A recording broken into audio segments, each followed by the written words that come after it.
Online education, pros and cons. Introduction. Online education has recently taken its place in modern society, and no one could deny that it is a rather important part of any educational system of today. Nevertheless, the use of online study still arises a lot of controversial points of view because some people support the method of online education and give their arguments, while other people oppose this method and give their own arguments that are not less trustworthy. Our aim here is to consider both points of view in order to find out the answer to the following questions. Can online education provide the same level of knowledge that usual college education provides? And what are the main points that evidence for and against online education? In order to answer these questions, we are going to consider the arguments of both sides of the issue and make the essay more specific with the help of certain examples to support both points of view. Main body.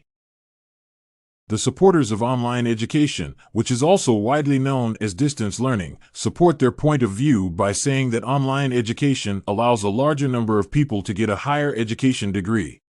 Besides, they say that a person does not always need a teacher to learn something, i.e., one cannot be taught, he or she can only teach themselves.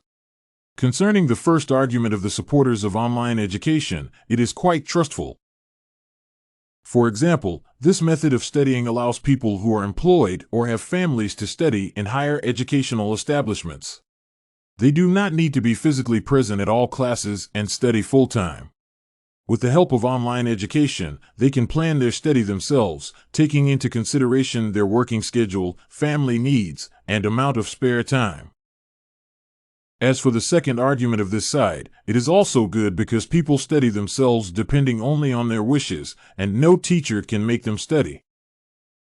On the contrary, the opponents of distance learning state that every student needs a teacher who would guide his or her studying process. They say that a person can learn the material her/himself, but there is no guarantee that he or she learn it correctly. That is why a teacher is necessary to check the knowledge of a student and guide them in the right direction. Another argument that the opponents of online education put forward is that it is accessible not to all people. They exemplify their point of view saying that poor people do not always have access to the internet and that makes it difficult for them to take up distance education.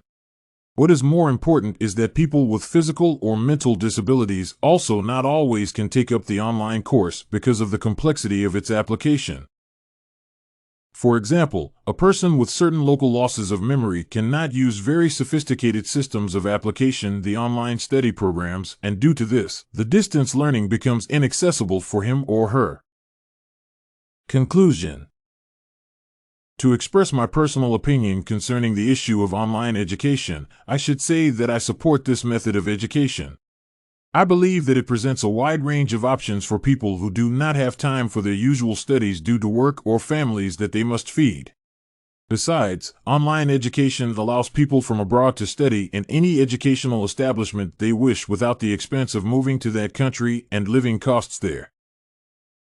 As for the drawbacks of online education for people with disabilities, I agree that such a problem exists and I am convinced that it can be solved. One of the ways to solve it is for the educational establishments to simplify the application of distance learning programs.